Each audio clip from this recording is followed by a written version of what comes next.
പ്രവചനങ്ങൾ വന്നപ്പോൾ, എക്സിറ്റ് പോളുകൾ വന്നപ്പോൾ കോൺഗ്രസും അതിനെ പിന്തുണയ്ക്കുന്നവരും പറഞ്ഞത് ഇത് തെറ്റും എന്നാണ്. അതായത് ഇത് തെറ്റുമെന്ന് പറഞ്ഞു. എക്സിറ്റ് പോളുകൾ സംഭവിക്കില്ല. ശരിയാണ്, കോൺഗ്രസ് പറഞ്ഞത് ശരിയായിരുന്നു. എക്സിറ്റ് പോളുകളപ്പുറത്തേക്കാണ് ഇപ്പോൾ കാര്യങ്ങൾ വന്നിരിക്കുന്നത്.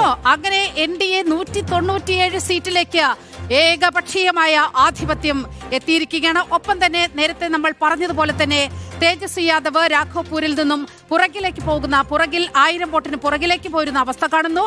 തേജ് പ്രതാപ് യാദവ് തോൽക്കുമെന്ന അവസ്ഥയിൽ എത്തി നിൽക്കുകയാണ്. പൊതുവെയുള്ള അപ്ഡേറ്റ്സ് എന്തെല്ലാം?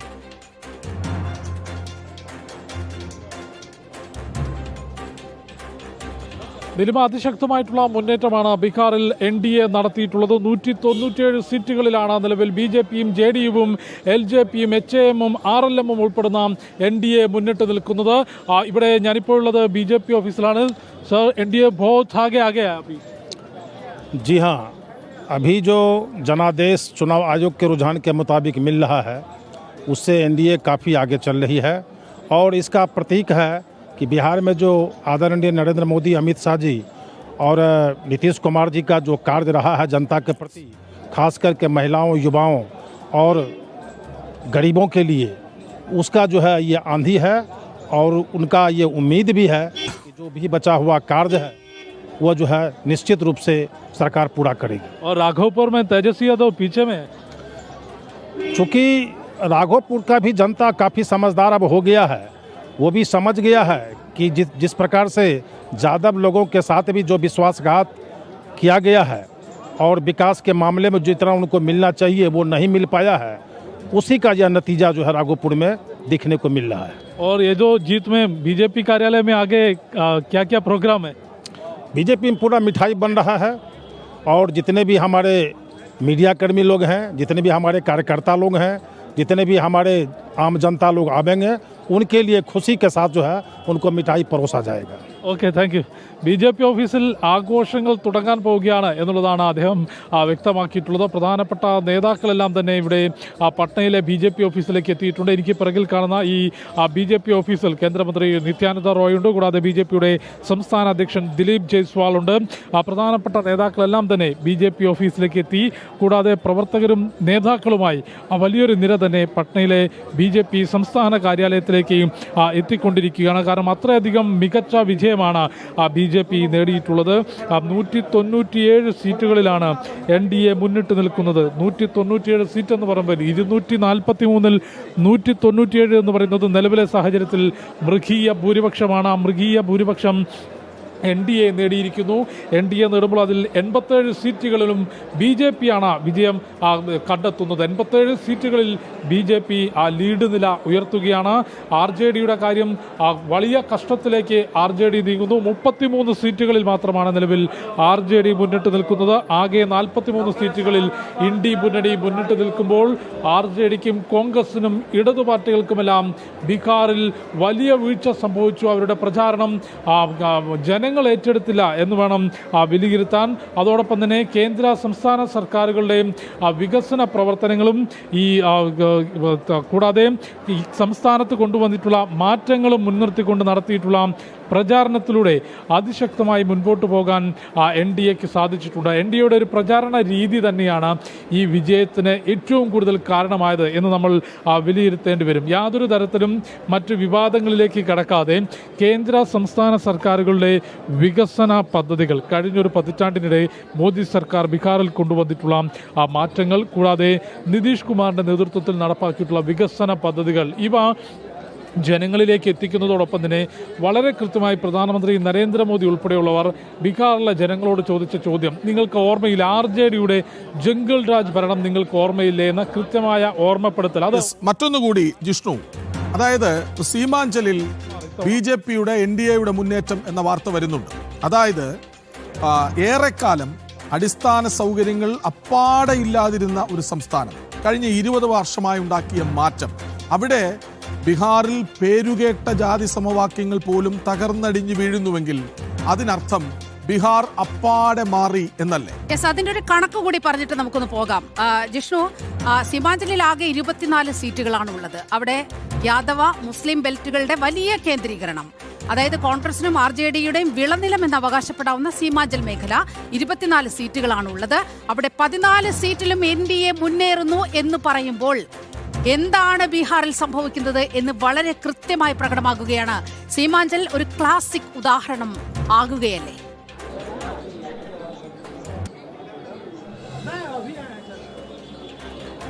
നിലിമ, തീർച്ചയായും സീമാഞ്ചൽ മാത്രമല്ല, ബീഹാറിൽ മിഥിലാഞ്ചലും ഒപ്പം സെൻട്രൽ മേഖല ഉൾപ്പെടുന്ന മഗധ മേഖലയും എല്ലാം തന്നെ വളരെ കൃത്യമായി തവണ NDAക്കൊപ്പം നിൽക്കുന്നു എന്നുള്ളതാണ് കാണേണ്ടത്. അതായത് എല്ലാ മേഖലകളിലും വളരെ കൃത്യമായി വിജയം കണ്ടെത്താൻ BJP NDA സഖ്യത്തിന് സാധിച്ചു. പ്രത്യേകിച്ച് സീമാഞ്ചൽ മേഖല എന്നുള്ളത് അത് എടുത്തു പറയാൻ കാരണം അവിടെ BJPയുടെയും വിജയം എടുത്തു പറയാൻ, അല്ലെങ്കിൽ NDAയുടെ വിജയം എടുത്തു പറയാനുള്ളൊരു പ്രധാനപ്പെട്ട കാരണം ഒന്ന് നീലിമ ചൂണ്ടിക്കാട്ടിയത് തന്നെയാണ്.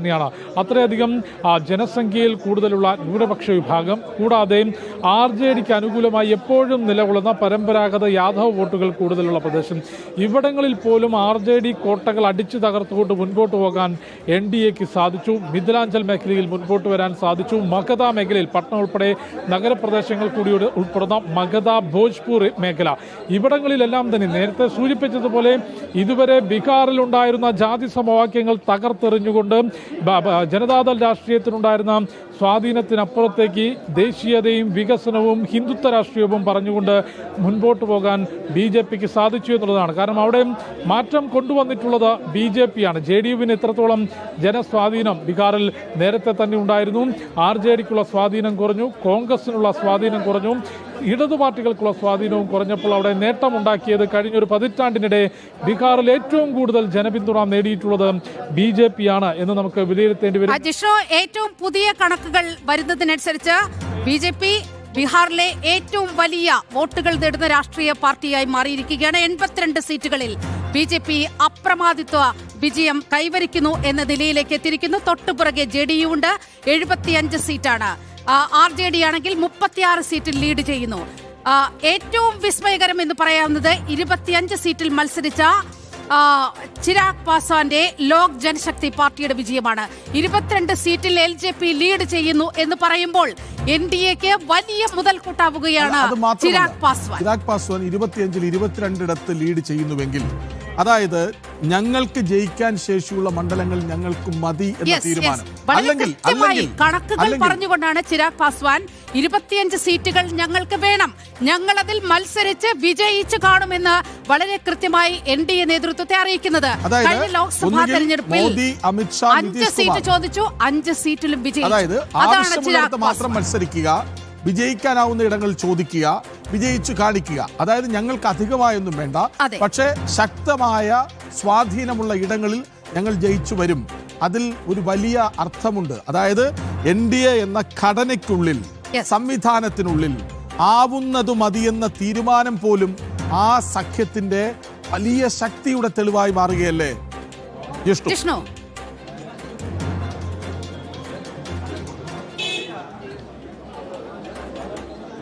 കൃഷ്ണാജി, തീർച്ചയായും NDAക്കുള്ളിൽ അത്രയധികം ശക്തമായിട്ടുള്ള പ്രചാരണ പ്രവർത്തനങ്ങൾ ബീഹാറിൽ നടന്നു.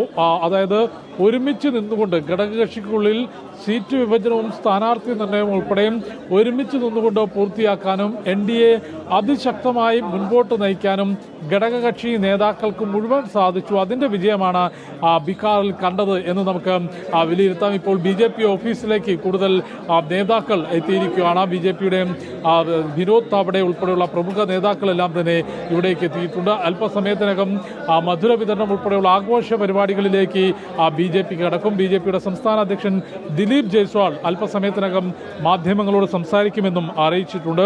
വളരെ ശക്തമായ കൂട്ടായ പ്രവർത്തനത്തിന്റെ വിജയമാണ് NDA ബീഹാറിൽ കണ്ടെത്തിയത് എന്ന് നമുക്ക് കൃത്യമായി വിലയിരുത്താൻ സാധിക്കും. നിലവിൽ 180 വിവിധ മണ്ഡലങ്ങളിലെ കണക്കുകൾ ഇപ്പോൾ പുതുതായി പുറത്തു വരുന്നുണ്ട്. വൈശാലി മേഖലയിൽ 8 മണ്ഡലങ്ങളിൽ 6 BJP NDA സഖ്യം വിജയം കണ്ടെത്തിയിട്ടുണ്ട്. കൂടാതെ നളന്ദ മേഖലയിലെ 7-ൽ 5 സീറ്റുകളിലും NDA ആണ് മുന്നിട്ട് നിൽക്കുന്നത്. കിഷൻഗഞ്ച് മേഖലയിലെ 4 മണ്ഡലങ്ങളിൽ 1-ൽ NDAയും 3 RJD സഖ്യവും മുന്നിട്ട് നിൽക്കുന്നു. പൂർണിയ മേഖലയിൽ 7-ൽ 5 NDA ആണ് മുന്നിട്ട് നിൽക്കുന്നത്. പട്നയിൽ BJP NDA സഖ്യത്തിന്റെ തേരോട്ടമാണ്. 14 മണ്ഡലങ്ങളിൽ 10 NDA മുന്നിട്ട് നിൽക്കുന്നു. അതായത് നഗര ഗ്രാമ വ്യത്യാസമില്ലാതെ നേരത്തെ സൂചിപ്പിച്ചതുപോലെ ജാതി സമവാക്യങ്ങൾക്കപ്പുറത്തേക്ക് BJPയും JDUവും LJPയും ഉൾപ്പെടുന്ന NDA സഖ്യത്തെ ജനഹൃദയങ്ങളിലേക്ക് നയിക്കാൻ നേതാക്കൾക്ക് സാധിച്ചു എന്നുള്ളതാണ് വിലയിരുത്തേണ്ടത്. നിലവിൽ 188 ഇടങ്ങളിലാണ് NDA മുന്നിട്ട് നിൽക്കുന്നത്. 51 ഇടങ്ങളിൽ RJD സഖ്യം മുന്നിട്ട് നിൽക്കുന്നു. അതിൽ തന്നെ RJDയും തകർന്നടിഞ്ഞൊരു അവസ്ഥയിലേക്ക് പോവുകയാണ്. സീറ്റുകളുടെ എണ്ണത്തിൽ വലിയ കുറവ് നിലവിൽ രേഖപ്പെടുത്തിയിട്ടുണ്ട്. BJP 84 സീറ്റുകൾ, JDU 76 സീറ്റുകളിലുമാണ് നിലവിൽ മുന്നിട്ട് നിൽക്കുന്നത്. RJD 36 സീറ്റുകളിലും, കോൺഗ്രസ് 7 സീറ്റുകളിലും, വികാസ്ശീൽ ഇൻസാൻ പാർട്ടി 1 സീറ്റിലും, ഇടതു പാർട്ടികളെല്ലാം ചേർന്നുകൊണ്ട് 7 സീറ്റുകളിലും കോൺഗ്രസിന്റെ നില അത്രയധികം ദുർബലമായിക്കൊണ്ടിരിക്കുന്നു. ബീഹാറിന്റെ ഭാവി രാഷ്ട്രീയ ഭൂപടത്തിൽ അഡ്രസ് ഇല്ലാത്ത പാർട്ടിയായി കോൺഗ്രസ് മാറിക്കൊണ്ടിരിക്കുകയാണ് എന്ന് വേണം വിലയിരുത്താൻ. കേവലം 7 സീറ്റുകളിൽ മാത്രമാണ്. രാഹുൽ ഉണ്ടാക്കിയിട്ടുള്ള കോലാഹലങ്ങൾ ബീഹാറിൽ എത്രത്തോളമാണ് എന്ന് നമുക്കറിയാം. അതായത് വോട്ടർ പട്ടിക ശുദ്ധീകരിക്കുന്നതിന് നടത്തിയിട്ടുള്ള തീവ്ര പരിഷ്കരണ നടപടിയെ വിമർശിച്ചുകൊണ്ടും വോട്ട് ചോരി ആരോപണം ഉയർത്തിക്കൊണ്ടും ബീഹാറിലേക്ക് എത്തിയ രാഹുലിന് ജനങ്ങൾ ഒരു വിലയും നൽകിയിട്ടില്ല എന്നുള്ളതാണ് തെരഞ്ഞെടുപ്പിലെ ഈ ജനവിധിയിലൂടെ നമുക്ക് മനസ്സിലാക്കേണ്ടത്. കേവലം 7 സീറ്റുകളിൽ മാത്രമാണ് കോൺഗ്രസ് മുന്നിട്ട് നിൽക്കുന്നത്. 35 സീറ്റുകളിൽ RJD, 1 സീറ്റിൽ വികാസ്ശീൽ ഇൻസാൻ പാർട്ടിയും, 7 സീറ്റുകളിൽ ഇടതു പാർട്ടികളിൽ CPI, ML, CPI, CPM എല്ലാം ചേർന്നുകൊണ്ടാണ് 7 സീറ്റുകൾ നേടിയിട്ടുള്ളത്. നേരെ NDA സീറ്റ് നില പരിശോധിക്കുമ്പോൾ 84 ഇടങ്ങളിൽ BJP, 76. അക്കാര്യം വളരെ ശ്രദ്ധേയമാണ്. ഈ ചില മേഖലകളൊക്കെ ഇടതു കോട്ടകളായി നിലനിന്നിരുന്ന ഒരു കാലമുണ്ട്. കഴിഞ്ഞ തെരഞ്ഞെടുപ്പിൽ പോലും CPI ML 16 സീറ്റിൽ വിജയിച്ച് വന്നതാണ് 2020-ൽ. ഇപ്പോൾ 3 സീറ്റിലേക്ക് ചുരുങ്ങിയിരിക്കുകയാണ് CPI MLന്റെ സ്ഥിതി.